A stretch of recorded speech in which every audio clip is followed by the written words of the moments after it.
Hello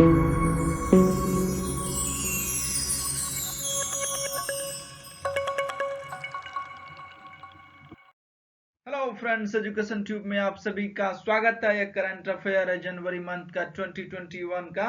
आप हमारे channel को सब्सक्राइब कर लीजिए और इसमें हमने जो क्वेश्चन सेट किया है बहुत इंपॉर्टेंट क्वेश्चन है। आप इसको शुरू से अंत एक बार जरूर देखिए। तो चलिए स्टार्ट करते हैं। स्टार्ट करने से पहले आप लोग एक क्वेश्चन का आंसर दीजिए। यह जो पिक्चर में दिख रहा है ब्रह्मोस मिसाइल, क्वेश्चन यह है कि यह ब्रह्मोस मिसाइल भारत ने किन देशों के साथ मिलकर डेवलप किया है। तो इसका आंसर आपको वीडियो के अंत में मिल जाएगा, तब तक आप इसको कमेंट सेक्शन में आंसर दीजिए। भारत का पहला पोलिनेटर पार्क परागकणकर्ता पार्क किस राज्य में स्थापित किया गया है। India's first pollinator park has been established in which state. Haryana, Uttarakhand, Himachal Pradesh and Sikkim. आप राइट आंसर सेलेक्ट करिए। तो इसका राइट आंसर होगा उत्तराखंड। यह उत्तराखंड में स्थापित किया गया है। द पिक्चर में भी देख सकते हैं कि जो तितली है यह परागकण को एक फूल से दूसरे पुष्प ले जाते दूसरे फूल पर ले जाती है, जिससे क्या होता है, पुष्प के प्रजनन दर में वृद्धि होता है और ज्यादा फूल खिलते हैं। तो चलिए जानते हैं इसके बारे में विस्तार से।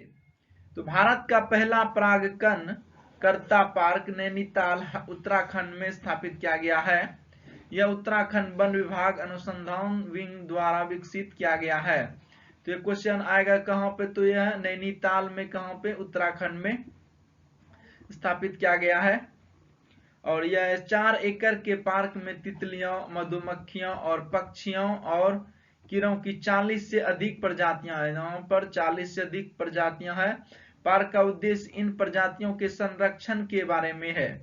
ये विलुप्त जो हो रहे हैं या किसी कारणवश जो घट रहे हैं पोल्यूशन के कारण, तो आवास जो इनके घट रहे हैं इनकी वृद्धि के कारण, इसलिए पार्क खोला गया। इसका उद्देश्य इन प्रजातियों पर निवास और प्रदूषण के प्रभाव के खतरे पर अनुसंधान को बढ़ाना है।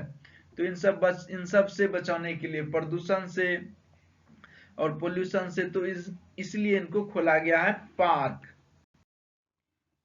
किस मध्य एशियाई देश ने हाल ही में मृत्यु दंड को समाप्त कर दिया है। Which Central Asian country has recently abolished the death penalty. तो आप यहां पर देखिए कि कौन सा ऐसा देश है मध्य एशिया का जिसने मृत्यु दंड की सजा, फांसी की सजा को समाप्त कर दिया है। वो आंसर होगा कजाकिस्तान, उज्बेकिस्तान, किर्गिस्तान, तुर्कमेनिस्तान।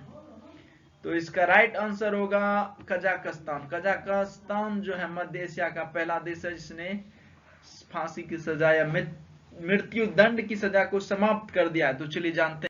तो यह है कजाकिस्तान। कजाकिस्तान का आप मैप देख सकते हैं। यह मध्य एशिया का पहला देश है जिन्होंने मृत्यु दंड की सजा को समाप्त कर दिया।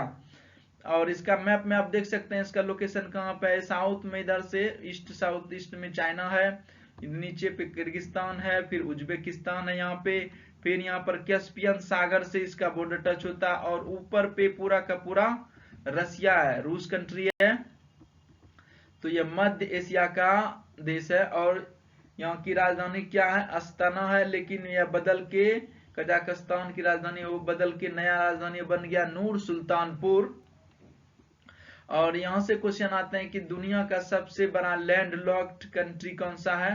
तो लैंड लॉक्ड कंट्री में है तो आता है कजाकिस्तान। दुनिया का सबसे बड़ा लैंड लॉक्ड कंट्री है। तो यहाँ की संसद ने, कजाकिस्तान की संसद ने नागरिक और राजनीतिक अधिकारों पर अंतर्राष्ट्रीय वाचा के लिए दूसरे वैकल्पिक प्रोटोकॉल के अनुसमर्थन पर हस्ताक्षर कर दिए हैं। मतलब दुनिया के ऐसे देशों में शामिल हो गए हैं जो मृत्यु दंड की सजा नहीं देते हैं। तो इसने साइन कर लिया है और आप यहाँ पर पढ़ सकते हैं उससे रिलेटेड और बहुत सारी बातें हैं। तो चलिए, इसका मेन यही मकसद था कि मृत्यु दंड को सजा समाप्त करने वाला देश कौन सा बन गया है, तो वो बना है कजाकिस्तान। क्वेश्चन नंबर 3 है, which organization is provide USD 100 million to improve power distribution in Bengaluru। तो कौन सा ऐसा संगठन है जो बेंगलुरु में बिजली वितरण में सुधार के लिए $100 मिलियन रुपया दे रहा है। तो कौन सा बैंक दे रहा है, AIIB, world bank, ADB, international monetary fund. तो इनमें से राइट आंसर कौन होगा? ये होगा एडीबी, एशियन डेवलपमेंट बैंक दे रहा है। आप यहाँ पे उसका हेडक्वार्टर देख सकते हैं। एशियन डेवलपमेंट बैंक बेंगलुरु शहर में बिजली वितरण प्रणाली को उन्नत करने के लिए $100 मिलियन का ऋण प्रदान करेगा। बेंगलुरु बिजली आपूर्ति कंपनी को एक और $90 मिलियन प्रदान किया जाएगा। परियोजना में फाइबर ऑप्टिकल केबल के 2500 किलोमीटर से अधिक बिछाने और वितरण लाइनों को भूमिगत रूप में स्थानांतरित करना भी शामिल है। तो $100 मिलियन दे रहा है एडीबी बैंक किसको? बेंगलुरु को, बिजली वितरण में सहायता प्रदान करने के लिए। पोंग डैम अभ्यारण्य जिसे हाल ही में समाचारों में देखा गया था, किस राज्य में स्थित है? Pong dam sanctuary which was seen in the news recently is located in which state? तो किस स्टेट में है पोंग डैम अभ्यारण्य? हिमाचल प्रदेश, मध्य प्रदेश, सिक्किम, गुजरात। तो इसका राइट आंसर हो जाएगा वो है हिमाचल प्रदेश। तो पोंग डैम अभ्यारण्य ये हाल ही में न्यूज में रहा है। तो चलिए जानते हैं क्यों ये न्यूज में रहा है। रहस्यमय परिस्थितियों में 1700 से अधिक प्रवासी पक्षी पोंग डैम बांध अभियान में मृत पाए गए हैं। तो आपको याद हो गया बर्ड फ्लू फैल गया, बर्ड फ्लू आउटब्रेक इन, तो इसके कारण पक्षियों की मौत हो रही है पोंग डैम अभ्यारण्य में। तो इससे संबंधित है। हाल ही में यह पाया गया कि उन पक्षियों ने बर्ड फ्लू के लिए सकारात्मक परीक्षण किया गया है। यह हिमाचल प्रदेश को राजस्थान और केरल के बाद एवियन इन्फ्लुएंजा के मामलों में रिपोर्ट करने के लिए राज्यों की सूची में शामिल करता है। तो बर्ड फ्लू फैल गया है कहां पे? हिमाचल प्रदेश, पोंग डैम लेक में, जिसके कारण इतना 1700 से अधिक पक्षी मारे गए हैं, मृत पाए गए हैं। तो इसलिए न्यूज में था। तो क्वेश्चन इंपोर्टेंट है। क्वेश्चन नंबर 5 है ट्रिप्ट, TRIFED is a federation under which ministry? ये फेडरेशन है और ये किस मिनिस्ट्री के अंतर्गत आता है? किस मंत्रालय के अंतर्गत एक महासंघ है? मिनिस्ट्री ऑफ ह्यूमन रिसोर्सेज, मानव संसाधन मंत्रालय, मिनिस्ट्री ऑफ जस्टिस, सामाजिक न्याय मंत्रालय, मिनिस्ट्री ऑफ एग्रीकल्चर, कृषि मंत्रालय, मिनिस्ट्री ऑफ ट्राइबल अफेयर, जनजातीय मामलों के मंत्रालय। तो यह जो आता है TRIFED, ये आता है मिनिस्ट्री ऑफ ट्राइबल अफेयर मामलों के अंतर्गत, जनजातीय मामलों के अंतर्गत, मिनिस्ट्री ऑफ ट्राइबल अफेयर। तो चलिए इसके बारे में जानते हैं, ट्रिप्ट क्या होता है? मिनिस्ट्री ऑफ ट्राइबल अफेयर इसका आंसर होगा ट्रिप्ट, ट्राइबल कोऑपरेटिव मार्केटिंग फेडरेशन।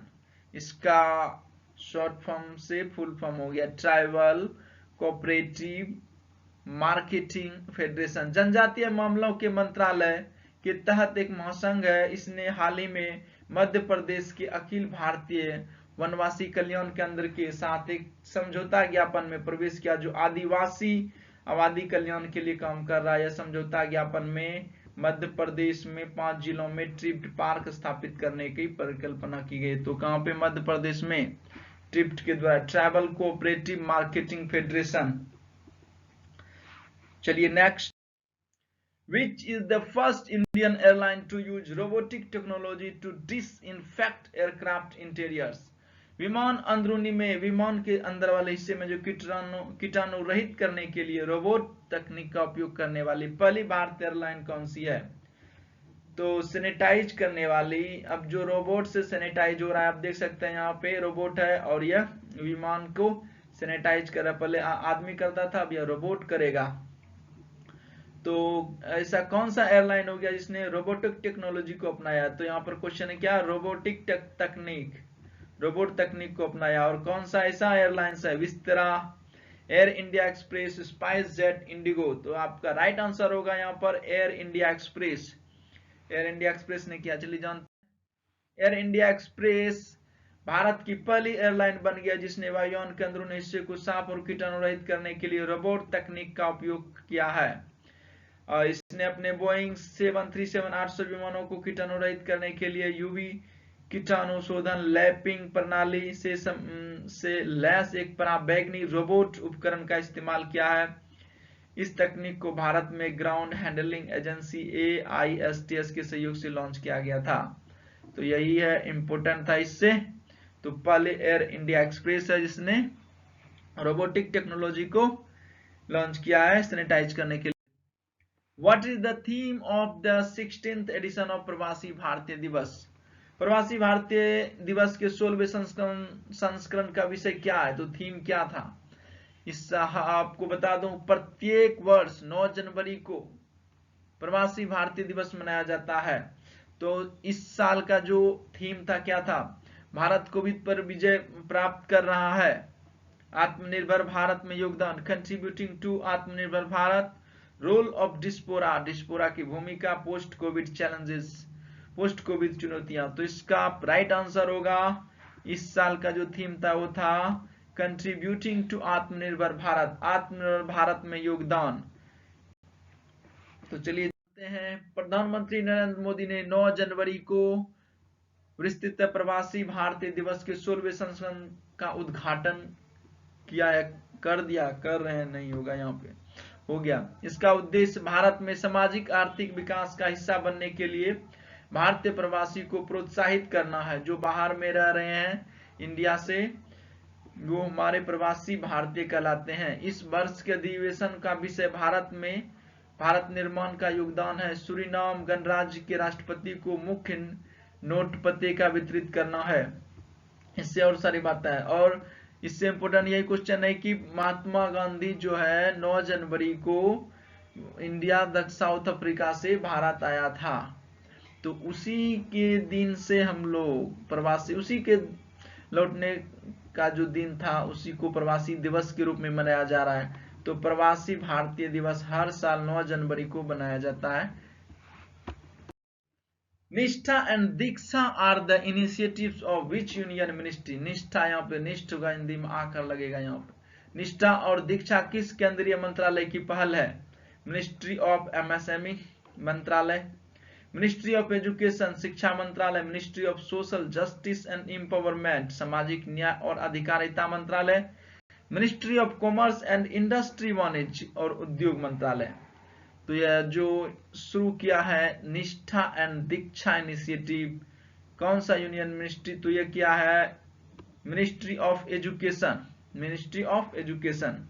तो चलिए इसके बारे में। शिक्षा मंत्रालय ने लॉन्च किया, मिनिस्ट्री ऑफ एजुकेशन ने। केंद्रीय शिक्षा मंत्रालय प्रवासी बच्चों की पहचान, प्रवासी बच्चों की पहचान, प्रवेश और सहायक शिक्षा के लिए दिशा निर्देश जारी करता है।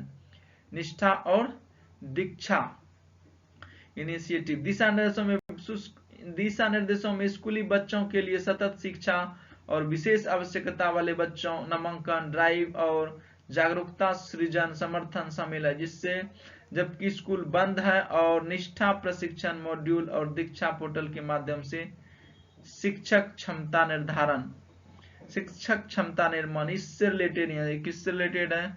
तो यह शिक्षा मंत्रालय से रिलेटेड है।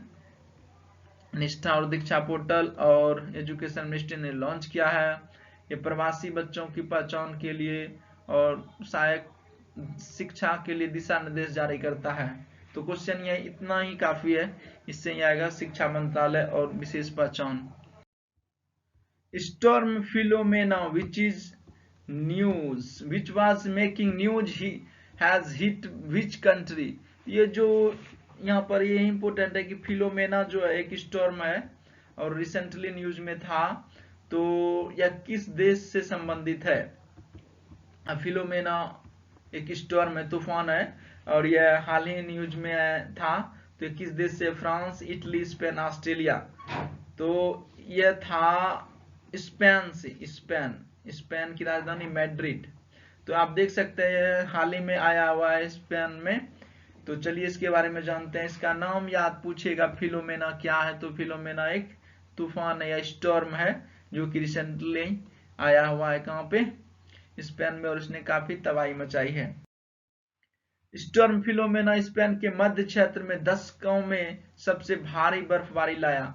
तो सबसे ज्यादा बर्फबारी हुआ है 10 सालों में से स्पेन में, जिसमें 4 लोगों की मौत हुई है, कुछ खास नहीं, लेकिन भारी बर्फबारी हुई है। आप देख सकते हैं मैप में, स्पेन का मैप कहाँ पे है, यहाँ पे आप देख सकते हैं पूरा का पूरा स्पेन कंट्री है, और ये अफ्रीका और यूरोप को जो है यह अलग करता है, तो यहाँ पर जिब्राल्टर जल संधि आप देख सकते हैं, स्टेट ऑफ जिब्राल्टर। तो ये अफ्रीका इधर हो जाता है साउथ में, और ऊपर पे स्पेन। तो इस यहाँ पर इंपोर्टेंट है कि जिब्राल्टर स्टेट किसको किसको अलग करता है, यूरोप और अफ्रीका को। स्पेन जो है यूरोप महादेश में आ जाता है इससे। और आप इसके साउथ में देख सकते हैं पुर्तगाल है, और पुर्तगाल से भारत आने वाला प्रथम जो यात्री था वो कौन था, वास्को डी गामा। 1498 में कहाँ आया था, पुर्तगाल। उसके बाद इसका स्पेन का बॉर्डर फ्रांस से टच होता है, और इधर मेडिटेरियन सी ये भूमध्य सागर, और इधर अटलांटिक सागर है। तो यहाँ पर इसलिए न्यूज में है कि यहाँ पर तूफान आया था, और तूफान का नाम आप लोगों ने बता दिया। सरकार तूफान से कटे हुए क्षेत्रों में कोविड-19 वैक्सीन और खाद्य आपूर्ति योजना भेजना आपूर्ति सब हो रहा है, जैसा कि तापमान 0 से 10 डिग्री सेल्सियस नीचे तक गिरने की संभावना, अधिक खतरनाक स्थितियों की पूर्वानुमान है। The Heritage Conversation Committee, which was in the news recently, is headed by the official of which union ministry? The Heritage Conversation Committee जो हाल ही में खबरों में थी, किस केंद्रीय मंत्रालय के अधिकारी के नेतृत्व में है? तो किस केंद्रीय मंत्रालय के नेतृत्व में है वो अभी? Ministry of home affairs, ministry of housing and urban affairs, आवास और शहरी मामलों के मंत्रालय, मिनिस्ट्री ऑफ कल्चर संस्कृति मंत्रालय, मिनिस्ट्री ऑफ टूरिज्म पर्यटन मंत्रालय। तो वो है राइट आंसर होगा B, ministry of housing and urban affair, आवास और शहरी मामलों के मंत्रालय के अधीन आता है। क्या आता है? The heritage conversation committee. ये किसके अंतर्गत आता है? तो ministry of housing and urban affair के मिनिस्ट्री के अंतर्गत आता है। तो चलिए जानते हैं। विरासत वार्तालाप समिति, हेरिटेज कन्वर्सेशन कमेटी का नेतृत्व केंद्रीय आवास और शहरी मामलों के मंत्रालय के अतिरिक्त सचिव द्वारा किया जाता है। और न्यूज में इसलिए कि समिति ने हाल ही में नए सांसद, आप देख सकते हैं ये हमारा जो है नया पार्लियामेंट बनने वाला, और इसका आप देख सकते हैं डिजाइन है ये बहुत अच्छा डिजाइन है। और जब नया अभी ये प्रोजेक्ट अभी स्टार्ट होने वाला, इसका नाम है विस्ता प्रोजेक्ट। चलिए यहाँ पे देखिए, समिति ने हाल ही में नए संसद भवन के लिए केंद्र सरकार के प्रस्ताव को मंजूरी दे दी है। सुप्रीम कोर्ट ने सेंट्रल विस्टा परियोजना को मंजूरी दे दी, और परियोजना को विकसित करने के लिए HCC में मंजूरी को अनिवार्य कर दिया है। समिति ने अन्य विभागों के अधिकारी भी शामिल हैं। तो ये विस्ता प्रोजेक्ट से संबंधित है, और ये हमारा नया पार्लियामेंट बनने वाला है। वीडियो के स्टार्टिंग में हमने आपसे क्वेश्चन पूछा था कि जो ब्रह्मोस मिसाइल है किन देशों ने मिलकर डेवलप किया है? ये इंडिया और रशिया ने मिलकर के डेवलप किया है। तो ये ब्रह्मोस मिसाइल जो एक सुपरसोनिक क्रूज मिसाइल है, जो कि भारत ने रूस के साथ मिलकर इसे डेवलप किया है। ब्रह्मोस इसका नाम क्यों रखा गया? तो इसके पीछे एक लॉजिक है कि BRAS जो है ब्रह्मपुत्रा नदी का शॉर्ट फॉर्म है, और MOS जो है मॉस्कोवा नदी का लेटर है। ब्रह्मपुत्रा भारत की नदी है, और मॉस्कोवा मॉस्को की नदी है। तो ब्रह्मपुत्रा और भारत की नदियों के नाम पर ब्रह्मोस मिसाइल का नाम रखा गया है। Thanks for watching. I hope यह वीडियो आप लोगों को पसंद आया होगा। Like, share and subscribe.